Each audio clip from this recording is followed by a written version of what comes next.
Hey guys, welcome back. So today we're going to do part 2 of the tread section. We got a lot of work to do, so let's not even talk about it and just jump right into it. So the finish on the robot is actually a textured finish. In the series, when you watched it on TV, it seemed like it was a smooth, shiny finish. But in reality, it wasn't. In real life, it was a textured finish. And that's because analog TVs, of course, there wasn't very much detail. So when they were shooting in, way back when in the late 60s, and then you would watch it on an old tube type analog TV, you couldn't see any of the detail, okay? But when they redid the series in the Blu-ray transfers and it turned into high definition, the robot actually looked really terrible on screen. I mean, you could see every defect and everything that you couldn't see in the analog broadcasts and stuff like that. So, but in reality, the finish was actually had a texture finish on it. It wasn't smooth. So we're replicating that textured finish. Now, I've seen a bunch of posts from different people in the club that use different methods for texturing. The one method that I'm not using is the one by Rust-Oleum. They have a textured paint that a lot of guys used. That paint kind of looks almost like sand in the paint, almost like sandpaper type of thing. And that's not really what I'm after. I'm kind of after a finish that looks like sort of cast aluminum. So it would almost look like it's pure cast aluminum, unpainted. And that's kind of really what we're after. And so we've narrowed it down basically to 3 texture coatings that I've seen some of the club members use. And what we're going to do is we're going to make a board here, and we're going to apply all 3 of these on here, and then we're going to paint them, and we're going to see what the texture looks like and decide which one we're going to use. So before we can actually do the final finish on the tread sections, we're going to pick one of these textures. So our first one is this one. It's Duplicolor's truck bed coating. Okay, so which has sort of a more flatter texture to it. I'm not sure about this one, but we'll see. Then we have another one by SEM. This is also another texture coating. It's another flexible material, really meant for cars and texture to finish on bumpers, dashes, things like that, plastic parts on cars and things like that. And then we're going to try this one, which is very interesting, but I saw the results of this and it actually looked really, really good. It looked like a cast aluminum piece, and that is actually just spray adhesive. So this is Gorilla's spray adhesive, and we're going to put this on and then paint it and see what it looks like. And we're going to pick one of these finishes basically, and that's what we're going to apply first to our base coat that we have on the tread section, and then we're going to after that paint it, and that should give us our textured finish of what we're looking for. So so I'm going to go outside. I've got it split out into 3 sections here. We're just going to apply it for each one, and then we're going to see what happens after it dries and we give it a coat of paint. Alright guys, so what I've done is I've made a test board here where I had 3 different textures to figure out which one I like the best. Now these are all textures that other club members have used that have turned out really well in pictures and stuff like that. So I decided I'll try each one of them. So basically what I have here is the center one here, which is the Gorilla Glue or spray adhesive. Believe it or not, just an adhesive still creates a texture. It creates a very light texture. So I had to eliminate this one for 2 reasons. One, it's just not heavy enough to, because I'm also using it to fill little defects in the surface, right? And then 2, you notice all this right here, it started spitting at certain points. So that would just make a mess. And honestly, it just wasn't thick enough. Although on small parts, it probably looks really great. So I had to eliminate the Gorilla. So then I had basically the 2 normal rubberized coatings. This is Duplicolor's right here on the left here, and this is SEM's on the right. And they're basically truck bed coatings that they use, right? So Duplicolor's is a much heavier type of coating, gives you a much rougher texture. You probably, I don't know if you can actually see it in the camera, but it's a heavier sort of texture. and it's not bad. The problem with the Duplicolor is when it comes out, it's at high pressure coming out of the rattle can, and you can see some spots right here where it sort of got a little too thick, even though I was trying to spray it as even as I could. So it's difficult to spray super even on a surface, although it's not bad. I mean, you could take some sandpaper and knock it down probably. But then I went over to the SEM stuff, and now this stuff is much nicer. First of all, the texture is a little bit finer. It looks a little bit better, and it lays down super even when it's coming out of the can. They just have the right pressure mix and nozzle on these cans, and it looks really good. I threw some silver paint on it, and then I actually threw a layer of matte clear on it because it knocks off the heavy shine on it too, which I don't want a super heavy shine. I want it to look more like aluminum, sort of a matte finish. So the SEM, it's actually the best. And this stuff actually dries like literally in a minute. I mean, it dried so fast I couldn't believe it, which is really nice. And then it's ready for finish right away, almost. Now, what's the drawback to SEM? Well, there is one drawback. Of course, there's always a drawback to everything. Nothing's perfect. The SEM is, of course, gives the nicest finish and everything. It's also, of course, the most expensive. So Duplicolor right here is about $8 a can. This is $30 a can. So incredibly expensive, right? But it does give the best finish overall. So that is what I'm gonna go with. It's called SEM. It's a black texture coating, and yeah, it's really nice. So let me get the can in case you're interested. This is it right here. It's SEM texture coating, and the number on it is 39853. So if you're interested in for yours, it is a very nice coating. It's easy to apply, and it gives a really great finish. So here I have the knee plates. I did those, and you can see right here, if I zoom in right here, that's kind of the what the finish will look like.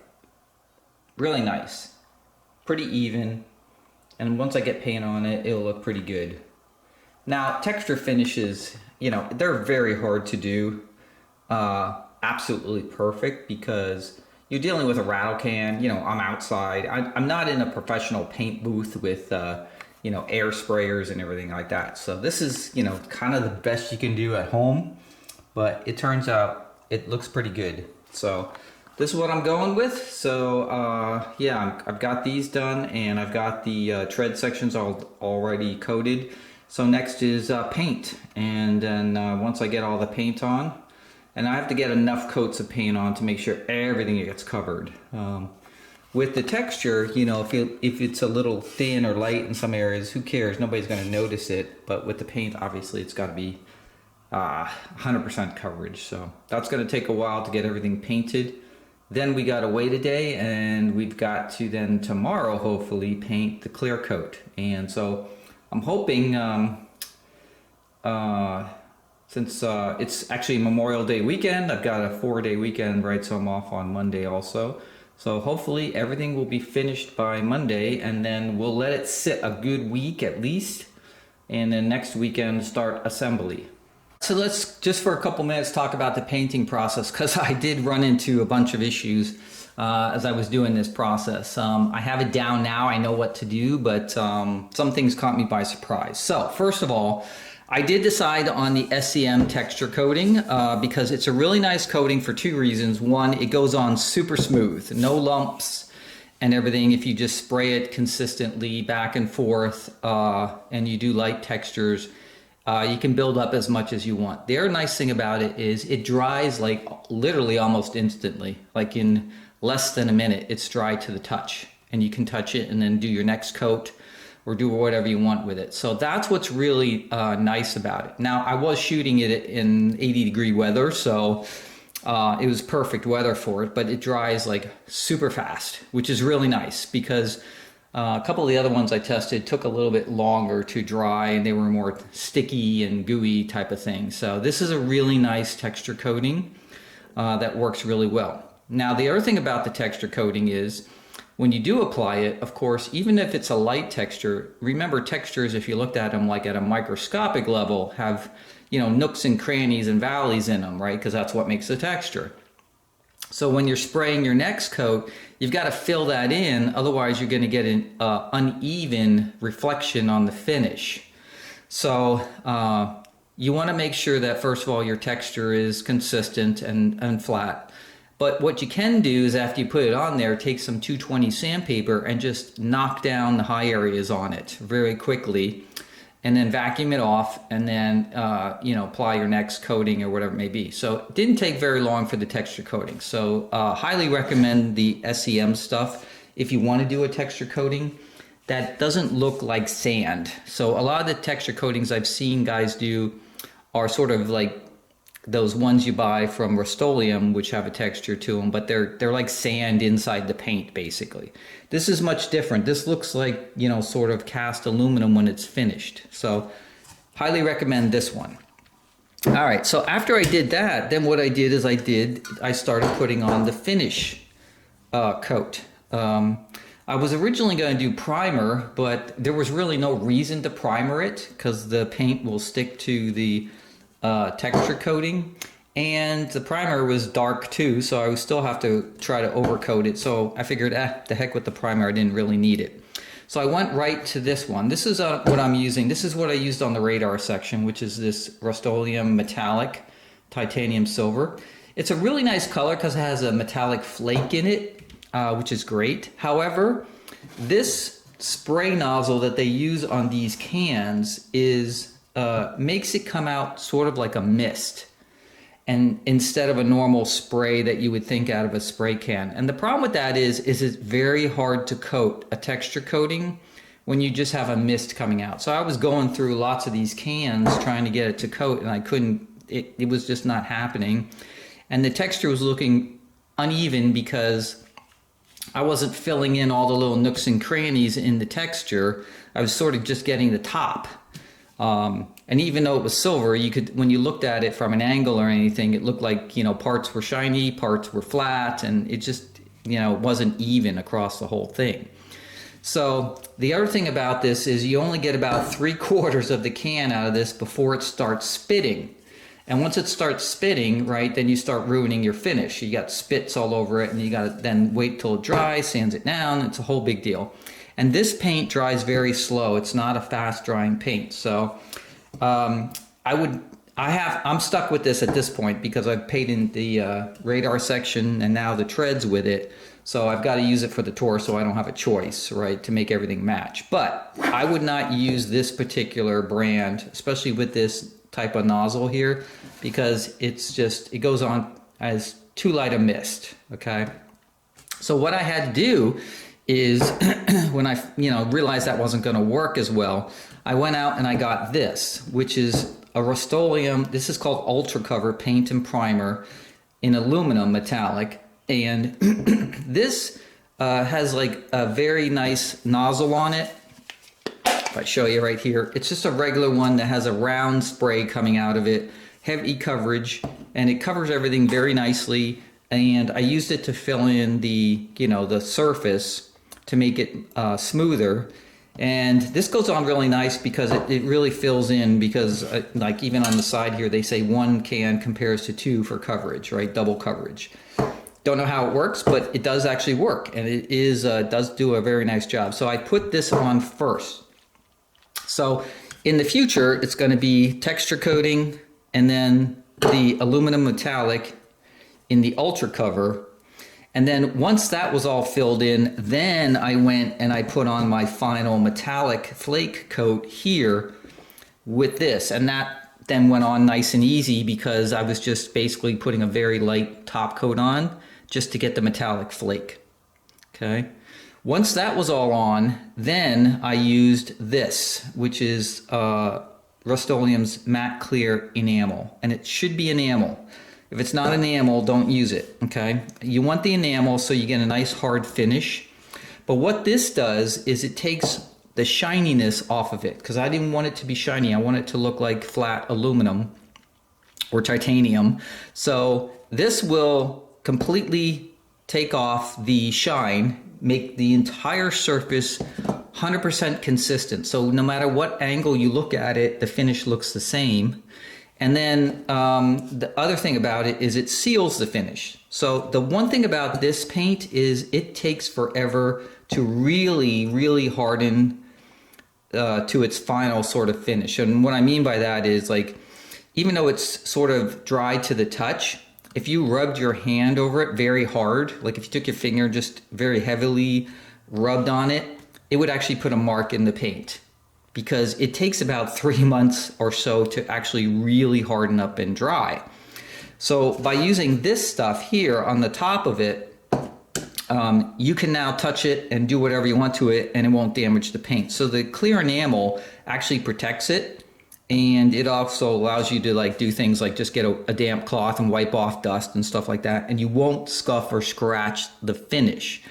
It'll look the same. So highly recommend that you put a clear enamel on top of your paint. Now, if you want to do a satin one, you could do, or if you like gloss, you can do gloss, but definitely put a clear enamel on top of it. So as you can see, I've got 4 sort of layers that I had to put on it. The texture coating was pretty much just a single layer. The ultra cover and primer was like 2 to 3 coats. And then the top coat here was 2 coats. And then I did 2 coats of the matte clear. Okay, so you can see it's a lot of work, right? But the finish turned out spectacular. And it's completely consistent. There's no, when you look at it, it looks perfect. And there's no variations no matter what angle you look at it or what light is reflecting off of it. So it worked out really well, but I had to learn my lesson. So, if I was going to do it again, I would not use this particular one, only because the spray nozzle and the pressure in this can is very light, and you just get this, you know, sort of very mist pattern coming out instead of, you know, what you'd expect on a normal paint can. Most likely because of the flake metallic that's in it, right? And that's what the way they have to do it to make the flake, you know, lay correctly. The other problem is, like, this is like $7 a can. This is like $11 a can, and you only get 3/4 of the can before it starts spitting, and you have to, you know, get a new can.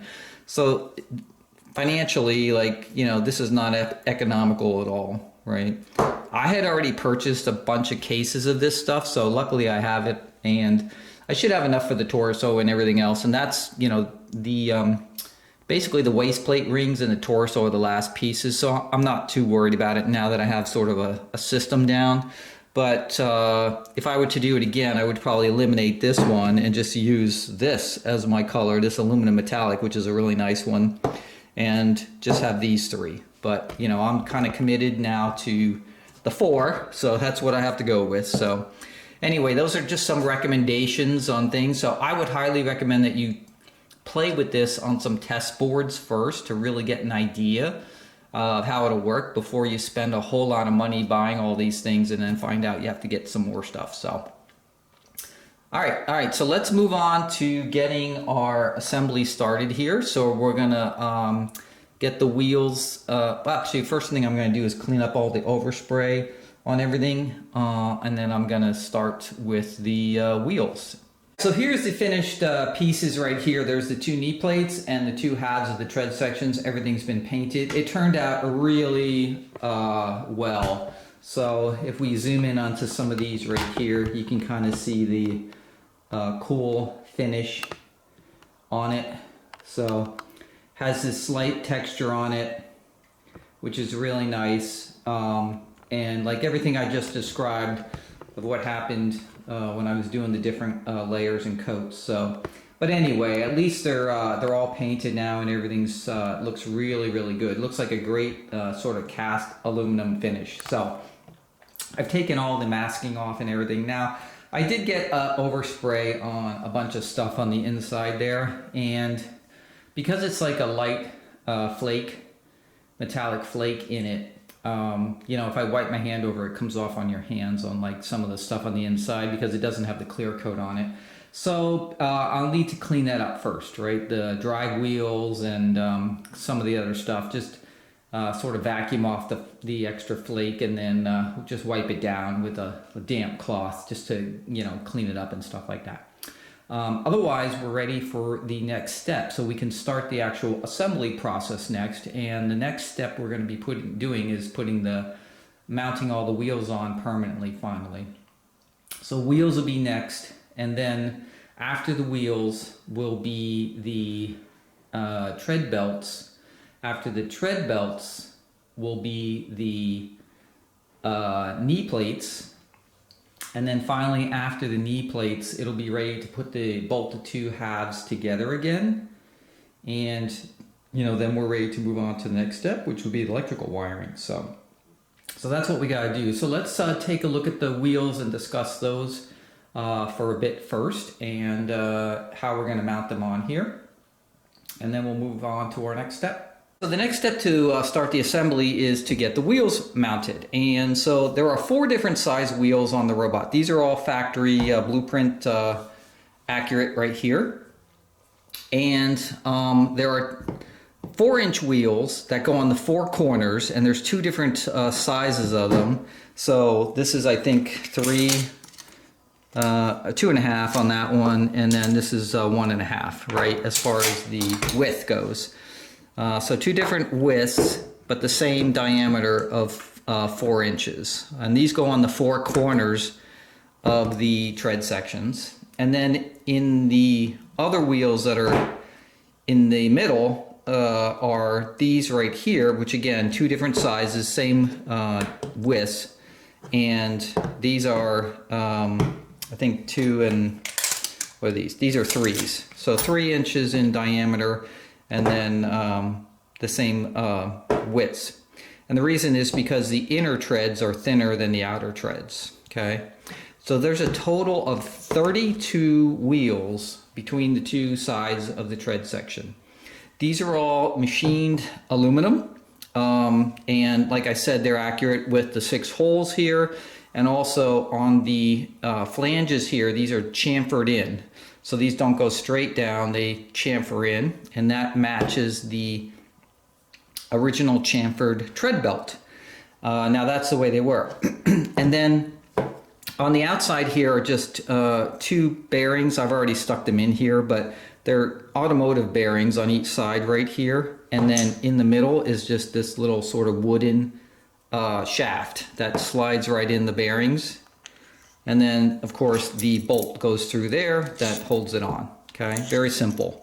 Now, if you want to save some money, because these are very expensive, right, to get made. So you've got the, machining and the aluminum material itself. So, and then when you want to have the accuracy of all 6 holes and, the chamfer and everything like that, it gets very, very expensive. So just the wheels themselves without the bearings or anything else were over $1,000, right? So one thing I did notice is when you actually get these mounted in the tread section, you really can't even see these holes, to be honest with you. Even though they are TV accurate to the TV show, you don't really see them. You may see a little bit, like a little edge like that sticking out, but for the most part, you don't see it. So if you want to save some money, you could eliminate the holes and just make these solid billets. The other thing that you could do is, instead of having the chamfer, you could have just a straight flange on here. And the reason you might want to do that is because in order to use the chamfered flange, you got to have a chamfered tread belt to go with it. Now, the club member that used to make the tread belts chamfered doesn't make them anymore. So I happen to have a set because I got a set before he stopped making them. But the tread belts that one of the club members makes now are flat. And so if I took that flat one, it actually wouldn't fit between here because it's too wide. It's got this width, but it won't lay flat against the actual drum here because it's not chamfered on the sides. So you'd either have to cut it, which would probably be very messy, right? It'd be a jagged edge, or it would stick out too far. So yeah, so keep that in mind. I think it's important to know the tread belts that you're going to use first, and then get wheels machined to match that. So luckily mine are all accurate to the actual real TB robots, so obviously I'm not going to change it now, but I could have saved some money by just not having the holes machined and stuff like that. So, and then these are just standard, bolts here. Now on this end, we have a normal Phillips head on here. And the reason is because this has to go between the two tread sections where you just have that half-inch gap. And if you used a regular hex bolt head on here, between the two of them touching each other, it's too wide. So you need something that's fairly flat. And so these round head Phillips screws work great. And of course, we're going to put lock nuts on this side so they don't come loose. Okay, and that's pretty much it for the wheels. Now, and honestly, the only part you really see the wheels are these edges right here, right? So that's for the most part all you're going to really see once the belt is on there, and maybe a little bit of the edge on the side here, right here. So, so here I'm going to just give a quick polish on the edges before I put them in, and then we're going to mount them all in. Now, there's one other thing before you mount the inner ones that we have to take into account. So let me go grab those pieces and I'll show you what I mean. The thing I had to do before I started assembling this is I forgot to drill holes here. So you see I drilled a hole here and a hole on the other side so I could pass wires through. I'm not sure if I'm gonna have to, but I think so. So I'm going to, I just drilled these two big holes. I think they're like 2-inch or so. So try to remember those types of things before you paint, because if I had to do this on some painted surface, this probably would have wrecked the finish and I would have had to start over again with my finish. So luckily these are in the inside here, so can't see this portion of it. But when you're getting ready to paint, just make sure that all holes that you think you might need, you've drilled already. And that way you don't have to worry about accidentally damaging the finish once you get it finished. So just keep that in mind. This little unit that you're seeing here are the leg supports. So we have to support the legs going up to the waist, and I'll show you that whole setup when we get to that point. But for the wheels portion that we're talking about, we have to have these two aluminum channels right here that you see right here. So these unbolt from here. It's just two bolts. I have this pre-assembled just for fitting purposes, but basically what this is going to do is these channels, which are just, this is just aluminum angle brackets. That's all they are that I cut down and drilled holes through. And these holes match the holes where the axles come through for the wheels. So we have to have this mounted inside the tread section on the one side only, where the wheel axles come through before we bolt it on. Because if we do that and then we don't put this in, then we got to take it off again. And remember, because we have the Phillips head here, we can't get a wrench on here or anything like that. So once the two halves of the tread section go together, this is not accessible anymore. So you have to have this all sort of assembled and tightened down before you put the tread sections together, okay?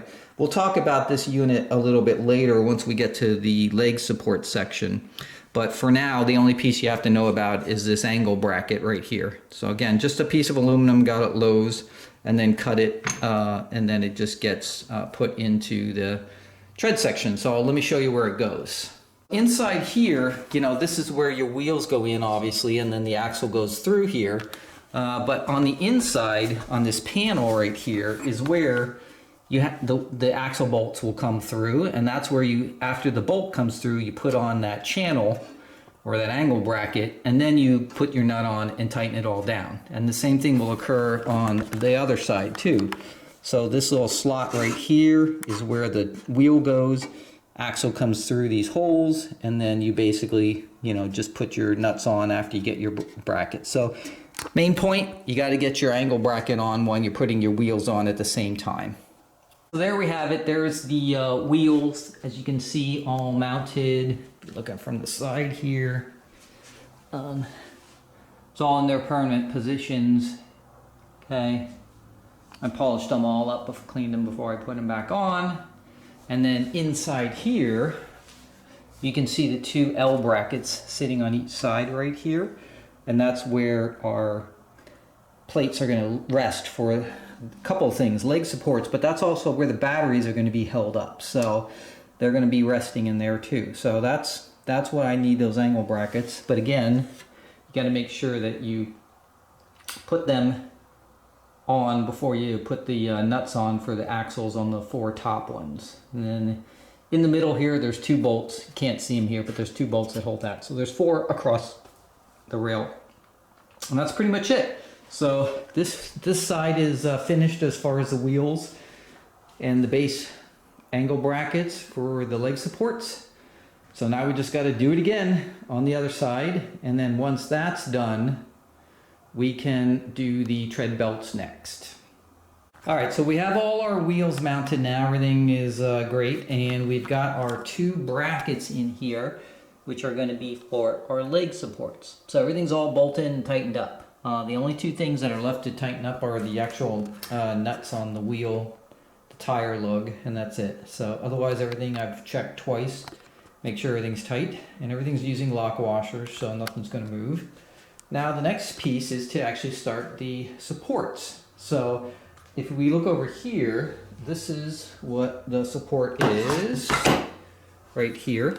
And basically, I just had a aluminum plate here, and I've got a steel angle bracket and square tubing that has just been welded together. So machine shop just welded that together real quick. Doesn't have to be neat, can be sloppy, doesn't really matter.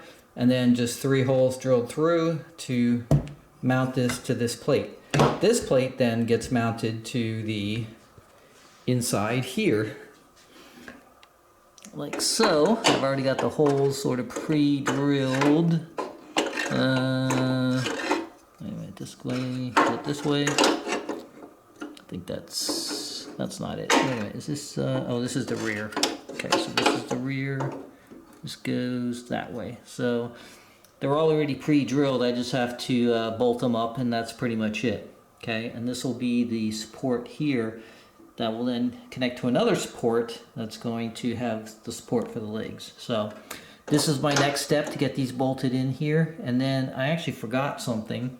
I think I'm going to need a plate here because the batteries are going to be falling through there maybe. So I'll as soon as I get these in here, we'll check to see if the batteries fit in here. So there we have our initial support brackets mounted right here. So on both sides, everything's bolted in and ready to go. So next step in the assembly process is going to be, I think what we'll do next is the skinnier, these little ones here, tread belts. Because I don't think they're going to be in the way of anything that I can think of. It's a little tricky because the bolts that I need to get to, let's zoom in here, when you're joining the 2 halves together, are actually right there. It's that head, that one right there, that head that's right there, which sticks through the outside here. That you've got to get an Allen wrench on in order to hold it while you're tightening the nut on the other side when you join the 2 halves. So the tread belt is going to be in the way when I do that. So I'm wondering if I should, trying to think if I should try to join these together first. I don't know, it's a tough choice because these over here, the knee plates, they have to go on first because it's the only way you can get the nuts and bolts right here on that side when they're joined together. So they have to go on first, but they're sort of you know, they stick up, they're sort of delicate. I don't want to bend them or anything. And the tread belts are going to be sort of a, you know, struggle. They're going to be fighting me and I'm going to have to yank and pull on them. So I think maybe I'll try and just put them on first, and then I can hopefully twist them out of the way when I'm trying to tighten those other bolts down. But this is where it starts getting tough when we get to this point to get all these bolts and everything, because access to them is really restricted. So, but anyway, I think I'm going to do the skinny tread belts next. So let me go grab those and I'll show you kind of how that works. So you can see I've got the inner tread belts on right here. So let me show you how these are actually attached. These are the tread belts themselves. They're made of a really heavy rubber, and like I said, one of the club members used to make these. These have the chamfered edges that fit into my wheels right here. And all I'm doing is joining them together with just a mending bar with some screws and washers. And trust me, this rubber is so tough, there's no way it can rip through. So I pre-drilled these and everything. I'll have to take this apart to get it on and feed it through. And then I'll show you over on the tread section how I'm putting them together. On the inner one, I've got one together here. Now this is not easy to do because you basically have to pull it together to kind of like get it really tight around the wheels. And then after you get all your screws in and everything, I put in this sort of pulley right here, and there's a slotted slot right here in the body, and that slot basically allows me to push this pulley down and then put extra tension on the belt to make it nice and tight. So it's nice and tight on the front, it's not sticking out and everything like that. So, and that's kind of how I do it. And the metal plate is riding just under that pulley so that it's just pushing on the sort of the plate and not the rubber itself. So it works out really well, keeps it nice and tight. Now I could also then add any extra wire ties and just pull down on it if I want to make it super tight or something like that. So, and we are going to do something on the bottom to make sure that it doesn't hang down, but that's basically it. So let me show you how I stretched it. What I do is I take two of these off and then split it, and then I feed it through, and then this is up at the top. And then what I do is I pull them together and stretch them, and I put just a punch right here through the hole of the plate, and then I stretch it over to like wherever it is as I'm pulling it together, and I just like go like this and push down through the rubber, and that sort of squeezes it together so I can get the opposite screw in first, get it bolted, and then once that's in, then I can pretty much pull this out and then put the other one in there and bolt it down, and that's how I got them in there. It's not easy to do.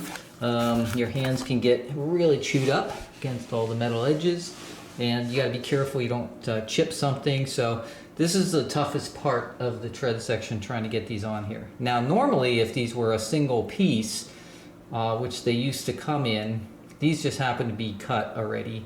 But if they had been a continuous piece like they were originally made, then you could have put them in and then just use the idlers to sort of tighten up the tension and stuff like that. But I was lucky to get these, so you know, we're going to use them as is. And then you saw that the other ones are nice and tight, so we're going to do the same thing for these. And then there'll be one last step we're going to do where the tread rides on the bottom so that it doesn't drag across the floor.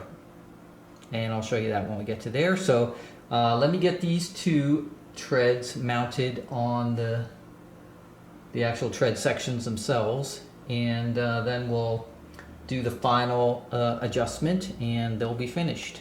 So the last step I had to do was the tread belts, even though you have them tight, these ones on the bottom one want to hang down off the wheels, right? So what I did is I just got some black wire ties, and you can see I just sort of pulled them up around the frame here in a couple of spots right here to keep this belt up against the wheels and really tight, because I don't want it dragging down on the floor, because then it's going to rub on the floor when it's trying to move. And remember, we have just a very small clearance between the floor and the drive wheels and everything like that. So, and then we did the same thing here. Now on the inner side, you can pull these really tight if you want to, because you can't, this whole section right here is not even visible at all. You can't even see it. This section right here, the bigger one, you're going to be able to see just a little bit of the edge from the outsides. So you want to make this more even. Don't yank it up too high where it's so tight that it looks like it's, you know, a wave like that. You just want it to look even, but keep it snug against the wheels. So there's no, you notice like they're nice and snug against the wheels, right? If you leave it too loose, then they're going to want to fall and drag down the bottom. But just use black ties and you will never see them, right? You can't even notice they're there.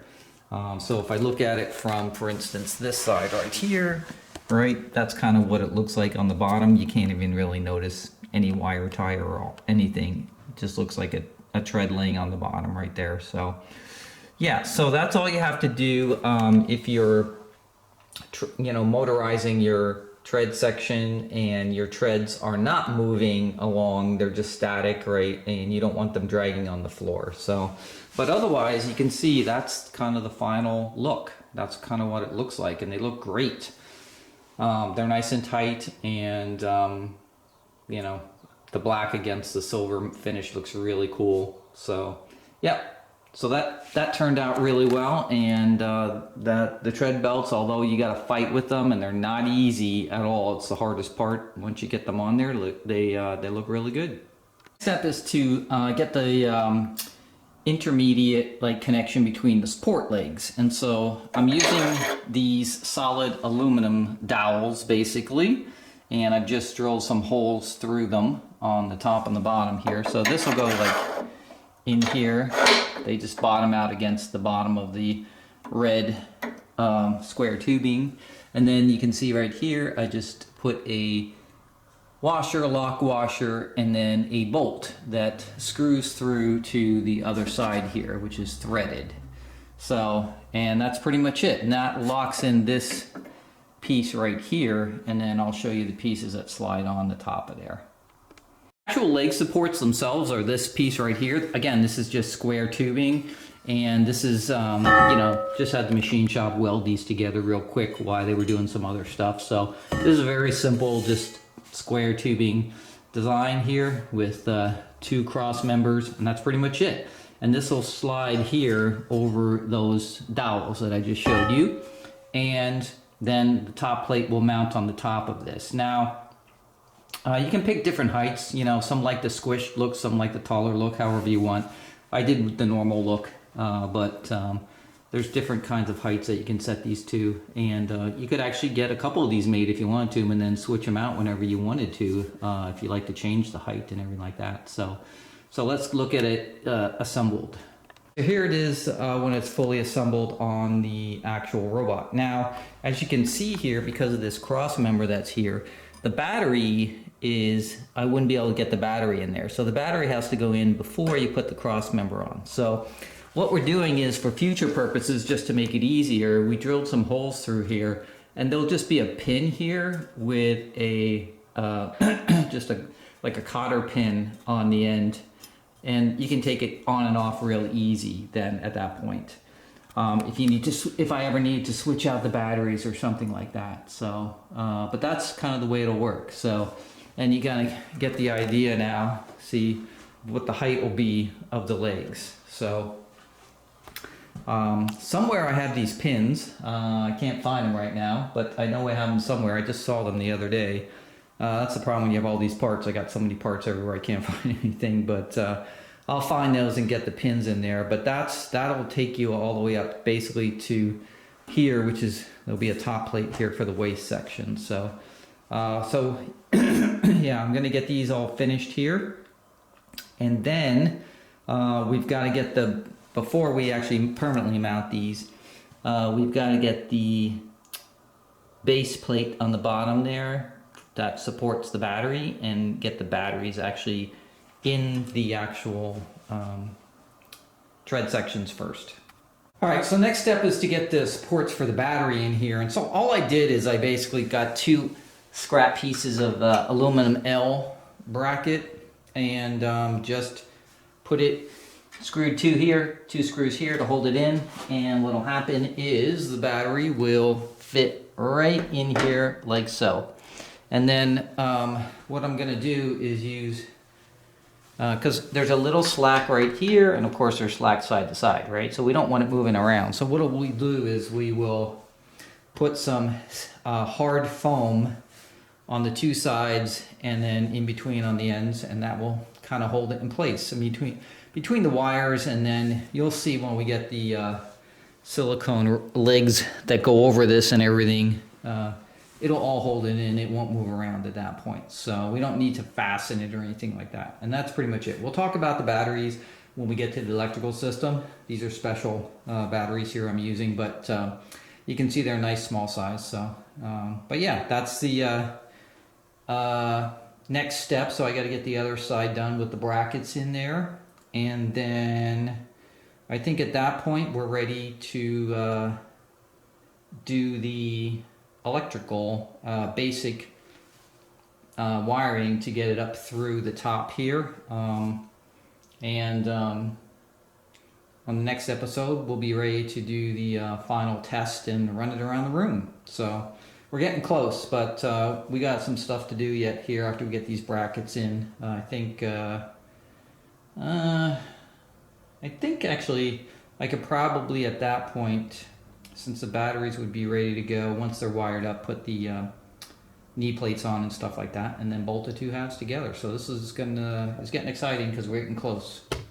Step was to install the knee plates, and these are very simple installations. So basically this flange here overlaps this one that's on the lower plate, and I've got 3 screws here. Now these are supposed to be rivets in the real robot, so instead of using Phillips screws I used Allen head right here, so it makes it look more like rivets there. And then what'll happen is there's a piece, a little machined aluminum piece right here that plugs in the center right here, and then on the back is a C-clip that holds it on, and that's pretty much it. These go on really easy, but you can see they raise up here because in here is the flexible knee that goes in between these 2 places, and then from this up is the leg section. So, and yeah, so those were simple, easy to install, and that takes us all the way up to that point, and I can still,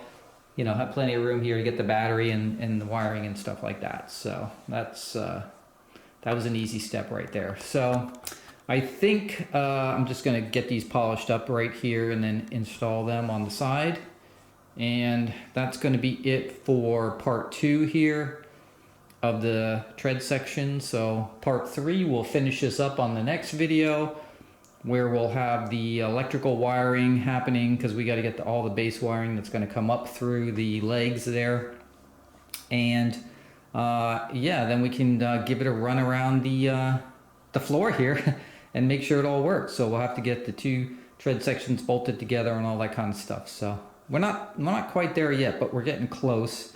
Of course, there's side panels that go on the side here. I have to get those all textured and painted yet too. So there's a bunch of stuff yet, but next episode we should be able to finish up the tread section, and it'll all be up to the knees, including those blue leg supports, and then yeah, then we'll move on to the next part of the robot.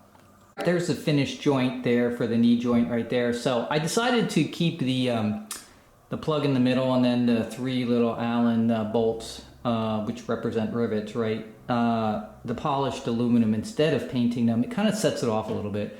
You know, you got the wheels that sort of are polished against the flat aluminum, and then I did the same thing with here, and it looks really good. So rather than paint it, I suggest that you just leave it as it's polished aluminum, and it looks really good. Sort of sticks out like a nice joint. So really good. Yeah, so that worked out really well, and the knee plates are now all bolted in place. All right, guys, well, that's going to be it for part 2 of the tread section build. We got one more part before we finish them out, but you can see we're coming along here. We've got a lot of progress done. So next is electrical wiring and a couple other things, and we'll be ready to wrap these things up. So yeah, as always, make sure you subscribe, hit that like button, put your comments down below about this video, and I'll see you on the next video. Peace, guys.